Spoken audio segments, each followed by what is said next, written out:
Right. Regan Slaymaker for Solar&StorageXtra, and I have the pleasure to be joined by the co-chair of the UK Solar Task Force and the Minister for Nuclear and Renewable Energy, Minister Andrew Bowie. Andrew, how are you today? I'm really good. How are you doing? I am very well, thank you. All the better for talking to yourself today for Solar&StorageXtra. Before we get into it, I do want to jump straight into kind of for the audience that don't know, kind of what is your role in increasing the deployment of solar and reaching net zero targets in the UK?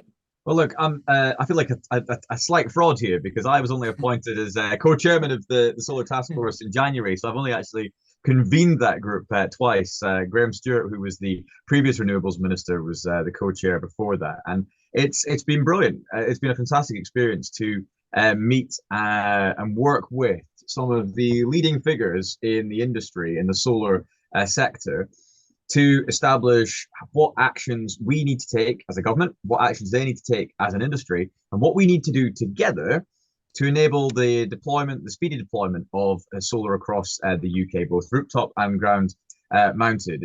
We've got an ambitious target of like 70 gigawatts of solar to be deployed by 2035. So we are very much on that journey. We've got 15.5 gigawatts deployed at the minute. We're aware that 70 is an ambitious target, but we're determined to meet it. So it's been a real pleasure working with the Solar Task Force, and I very much hope that their roadmap, when it's published, will be welcomed by all of those across the industry, and indeed of everybody across the country, because solar is a really, really positive piece of our energy technology picture. People really support the deployment of solar, and it really is going to help uh, deliver us towards our net zero objectives by 2050 No, and contribute towards our God. energy security. No, it definitely will, and obviously that's kind of what we're kind of trying to push at Solar and Storage Live this year, especially your participation in London as well. As Yeah. you've touched on it there, obviously you've taken over this role obviously during the reshuffle at the Department of Energy, Security and Net Zero kind of. You've just mentioned the kind of transitional period there, but kind of what kind of key challenges have you highlighted in your brief time as co-chair, challenges that are facing reaching that 70 gigawatt target? Well, there are a huge range of challenges. In no particular order, we've got to deal with capacity on the grid.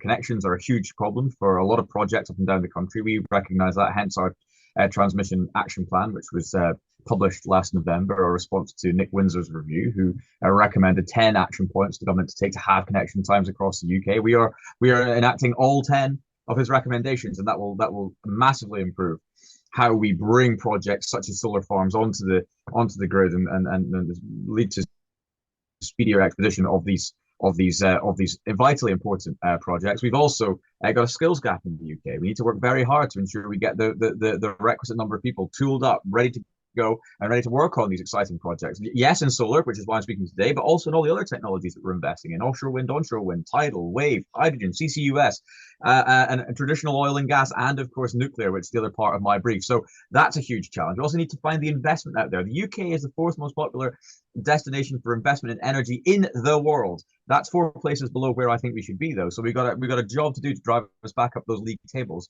and establish the UK as a hub, a genuine hub for green, clean technological investment. And that's another part of my job right now. So these are the challenges. Planning and consenting, another challenge that we face, but we're doing a wholesale review of how we do planning and consenting across England and Wales at the minute. And I know that in Scotland, where planning has devolved, they're also looking at this. So that's what we're doing. Those are the challenges, but they're challenges that we're up for tackling, and very much up for the fight. Definitely, obviously, and I'm going to go back to one of my first questions. Kind of, obviously, you're the opening keynote speaking position on the second day of Solar and Storage Live in London Yeah. on April 30th as well. And obviously, kind of, I imagine that the points you would like to get across is those challenges, but also the solutions that are in place to combat Hey, those look, challenges as I'm well. not gonna for 1 minute suggest that I've got all the solutions. I think it was Ronald Reagan said something along the lines of the best brains in the world are not in government. If they were, they'd be snapped up by industry, which is why the private sector and government have to work together to come up with the solutions. That's what you're going to see in the solar roadmap that the task force. That's why the task force was created in the first place. And so what you're going to see in the roadmap is the conclusions of a lot of work, both within and out with government, as to how we can collaborate to deliver these projects, which are essential for the UK on so many levels.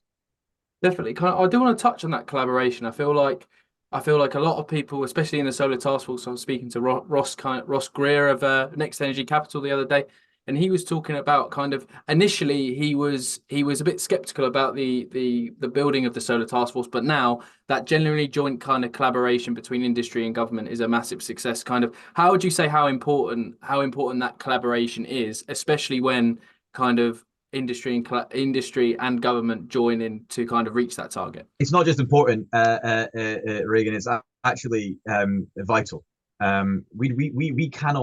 We cannot possibly have all the answers within the ivory towers of Whitehall.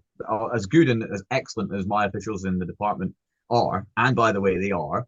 I think we are lucky to have the best crop of officials in any government department working in the Department for Energy Security and Net Zero right now, which makes my job a lot easier. Frankly, I got to go out and take the credit for all their hard work, but that's that we can discuss that another time. But they don't, even these excellent officials, myself, we don't have all the solutions, which is why we've got to work with industry. It will be industry that actually delivers this on the ground. It will be the private sector that actually goes out and builds these solar farms or installs solar panels on rooftops. It will be the City of London that generates the interest and the capital, so we can invest in these projects moving forward. It's not the government. As much as some people think government can solve every problem in the world, we can't. It is so. It's by collaborative working, by working together, getting the best out of the sector and the best out of my department and indeed other departments. For example, planning and consenting, we spoke about, that's DLUC, a DLUC competency to resolve. The bringing in the investment required to actually deliver this, that's a Department for Business and Trade competency, and all of it guided by the Prime Minister and 10 Downing Street. So collaboration with the industry, but also collaboration across government, vital to getting this meeting our targets. Definitely, Minister Bowie. I think we've absolutely gone through my questions really quickly. Thank you again for your time today. Any kind of final words for those waiting to see your keynote position at Solar&StorageLive on April 30th? No, just to say, look, I mean, we're very good.